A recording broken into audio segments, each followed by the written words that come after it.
Hello, boys and girls. This is Miss Linda at Mount Gilead Library. So excited to be with you again today. Oh, school's out, summer has started, and I have a book that I want us to listen to today. It's called Curious George and the Summer Games, and it's written by Margaret and H.A. Rays. And, you know, you've seen books about Curious George. He has a way of getting into trouble, doesn't he? Well, let's find out what his trouble is this time at the Summer Games. All right, here we go. George was a little monkey who was good at a lot of things, especially being curious. What was all that commotion on the field near his home? The man with the yellow hat told George, "That's the recreation center staff setting up for their summer field day event. And any kid in town can compete in sports like volleyball or track and field. Each event has a prize, a medal." Ooh! George wanted a medal. He ran onto the field. His friend quickly followed. "Come and join us, George. We're practicing for the competition next week." George's neighbor friends were lined up in front of some strange-looking structures. They looked like huge staples. A kid named Lorenzo started running, and as soon as he reached the first metal bar, he leaped over it. Then he jumped over another and another. "You want to try the hurdles?" the man asked George. The little monkey nodded eagerly. The hurdles were too high to leap over, but George still had fun. This was not the sport for him, though. Look how he's getting over the hurdles. George was curious about many different sports. Next, he tried the long jump and badminton. Both sports were harder than he thought they would be. Many of the kids had been participating in them for months. They were hard to beat. Playing sports is about being fit and healthy, George, the man explained, and having fun. It's not just about winning. This made George feel better. And since the summer games were happening the next week, George had the rest of the week to practice. So he did every day. The next day, George joined a volleyball team. He was good at diving for the ball. "Go, George!" the teammates shouted.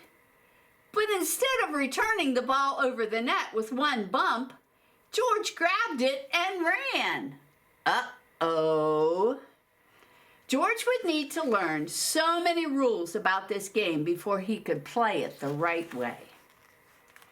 On Wednesday, George returned to the field. He was curious about the relay race. He saw kids taking turns running with a baton around a large oval track. It didn't look too hard. George was assigned the anchor leg, which meant he would run last. But he didn't understand he could only take the baton from his teammate. He took the first baton that came close from another team. Oh, George. The track coach steered the little monkey in the direction of the gymnastics area. Here's the balance beam. George tried the balance beam first. He was naturally good at keeping his balance without wobbling. He could swing on the rings without getting tired. And he was so fast on the pommel horse, he got applause. Yay, George! He had found his sport. George spent 2 more days practicing his skills with the other gymnasts on the West Street Wonder team. Stella, one of the younger members, showed him how to pirouette on the balance beam. "I bet you're as excited as I am," she said to George. "It's my first competition, too." Finally, the summer games arrived. Look at all the games out there. Oh, it's time. Gymnastics was up first.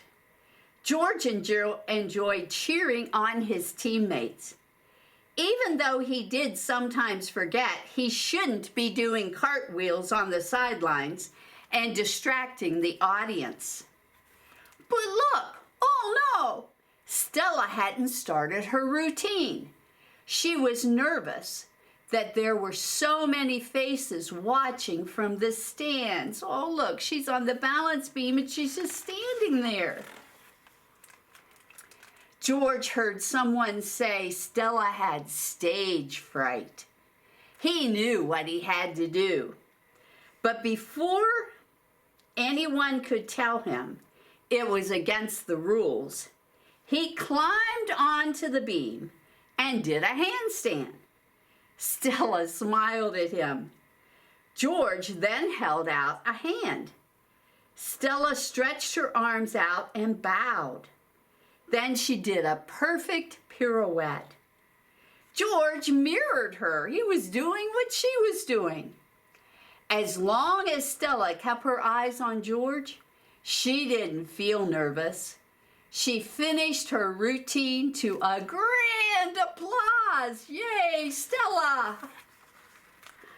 There wasn't a medal for double gymnastics, but there were ribbons for team effort. That was just fine with George.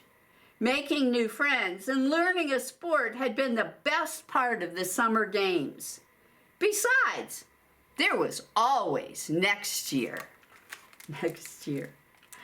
Oh, okay. So one of the sports that George tried was volleyball. So I want you to stand up where you are, and I want you to get your hands out so you're ready. But we're going to play volleyball pretend, okay? Are you ready? So I'm going to hit a ball to you, and then you pretend to hit it back to me. And I'm going to hit it back to you. And you pretend to hit it back to me. Are we ready? Let's see how many times we can do this. Are you ready? It's a you. And back to you. And back to you. And back to you. And back to you. And back to you. And back to you. Oh, back to you. Oh. That's okay. We had a good team effort. Volleyball.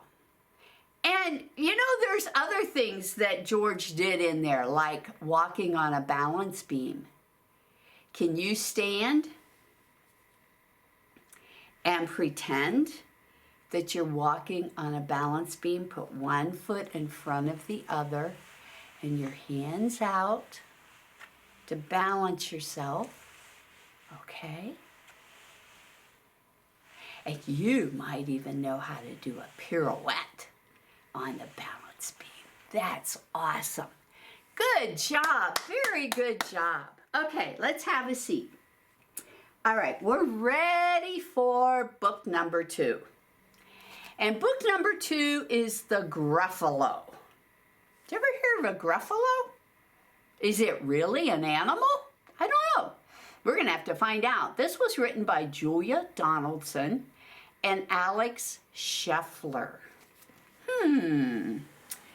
Well, we see a picture of what must be a Gruffalo, and there's a little mouse and a couple butterflies. Wonder what this book is going to be like. Here's the woods.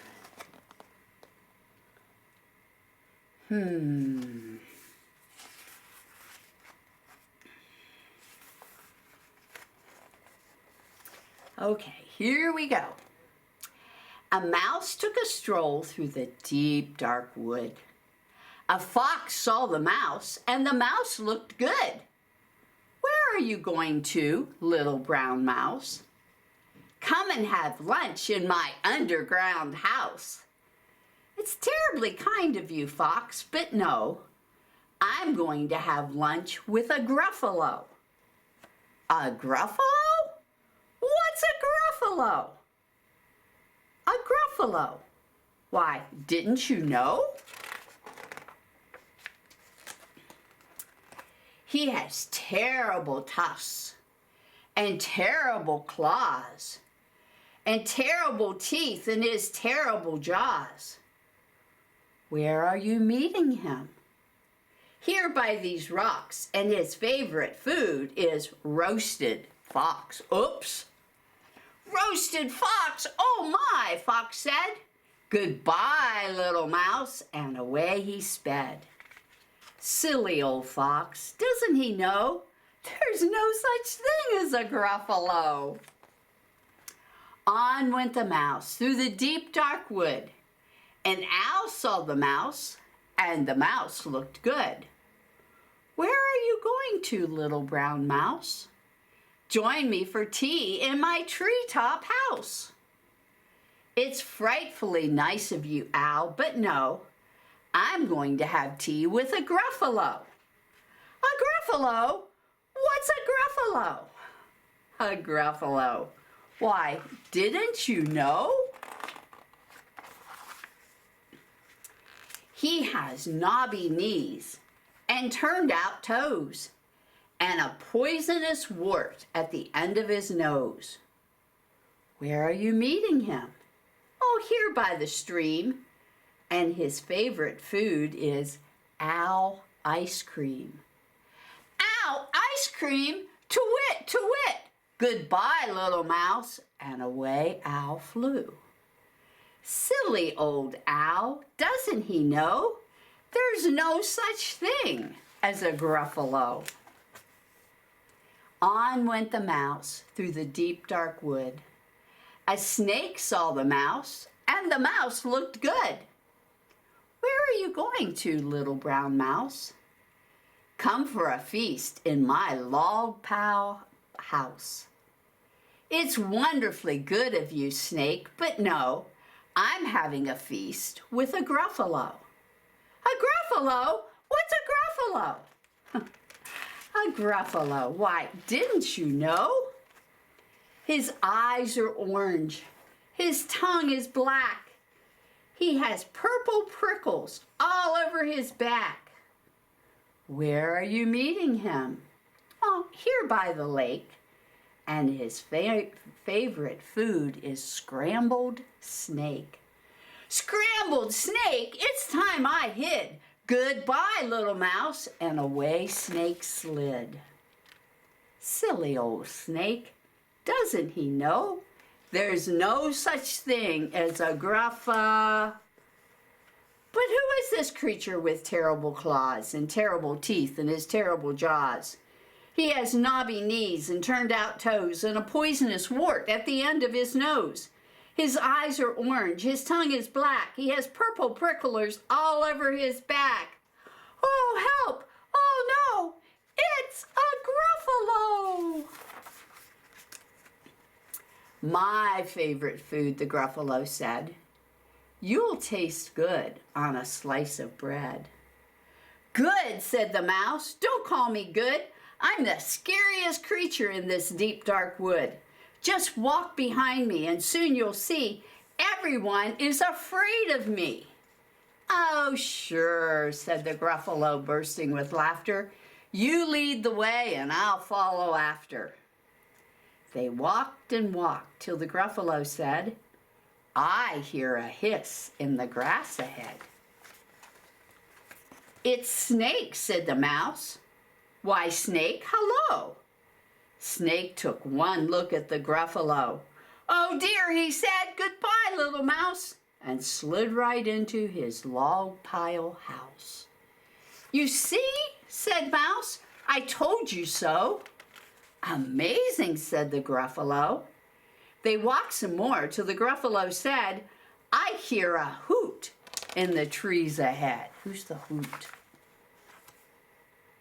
It's Owl, said the mouse. Why, Owl, hello. Owl took one look at the Gruffalo. Boo-hoo, he said, goodbye, little mouse, and flew right up to his treetop house. You see, said Mouse, I told you so. Astounding, said the Gruffalo. They went some more till the Gruffalo said, I hear some paws on the path ahead. It's Fox, said the mouse. Why, Fox, hello. Fox took one look at the Gruffalo. Oh, help, he said. Goodbye, little mouse, and ran right into his underground house. The mouse said, Gruffalo, now you see, everyone is afraid of me. But now my tummy is starting to rumble, and my favorite food is Gruffalo Crumble. Gruffalo Crumble, the Gruffalo said, and quick as the wind, he turned and fled. Excuse me. All was quiet in the deep dark wood. The mouse found a nut, and the nut was good. So quiet, look.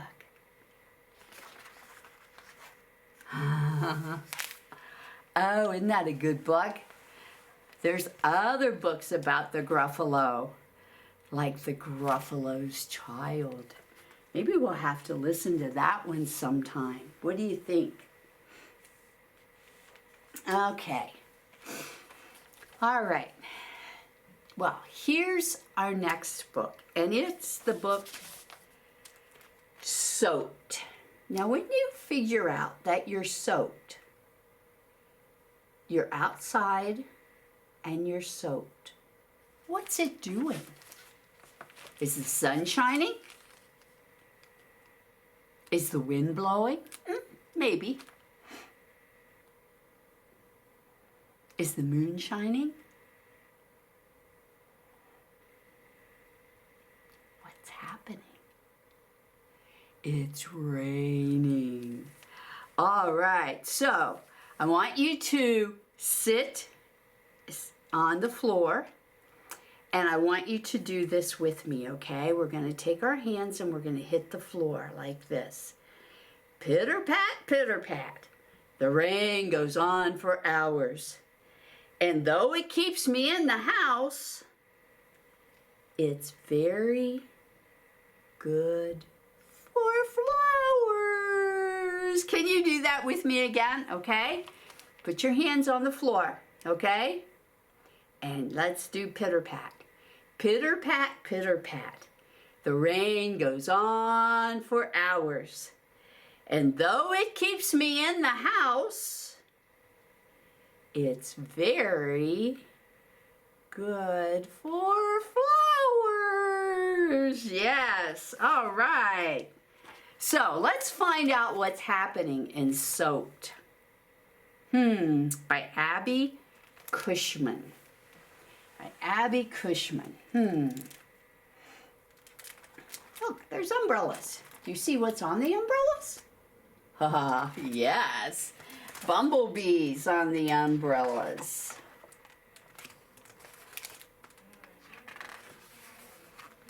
All right, here we go. Interesting. We've got a moose over here that's hula hooping. Let's find out about this. Look at all this rain. Everything is dreary. Everything is drenched. And no one is happy. Do you ever get sad when it's raining outside and you can't go outside? The badger's not happy. The bunny's not happy. Not that hula hooping moose, even. And especially me, the bear. He's not happy. Looks like he has an ice cream cone there that's melting in the rain.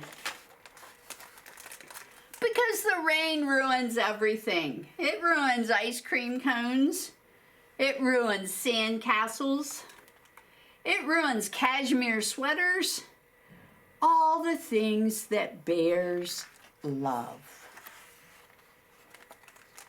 What's that you say? Why don't we just go inside my cave until the rain stops? Okay. There they are. Here's the bear and the badger and the bunny. And here's the hula hooping moose. Oh, great idea. It doesn't feel crowded in here at all. I think it is a little crowded, don't you? And sure, I'd love to use my umbrella. The blue one with bumblebees on it. But everyone looked and no one could find it. Badger said she found her blue bumblebee umbrella, but not mine. Blah. I guess I'll just go sit on my log and waller. Blah.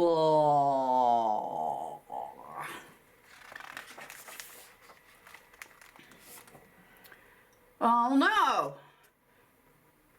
The moose lost his hula hoop up in the tree. Still raining. Wait a minute, we can't have a hula hooping moose without a hula hoop, can we? Look what they did. Here's the bear, here's the badger, here's the bunny. Great, we got it. Now I can return to my wallering on my... Whoa! What did he fall into? He fell into some water, didn't he? Me? Try the hula hoop? Oh, no. Seriously? Okay, fine. But I won't have any fun. So he's trying. There, I did it. Totally. Unfun.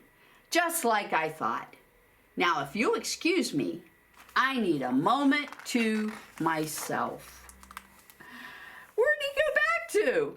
The water. He's splishing and splashing and sploshing in the water. Look at all this rain. Everyone is splashing. And everyone is soaked. And it's so splishy and splashy, silly and soggy. It's so... Aw! Did the rain stop? Blah. Too sunny. A bear has trouble, doesn't he? He's never happy. It's either raining too much or too sunny. But he did enjoy playing in the water, didn't he?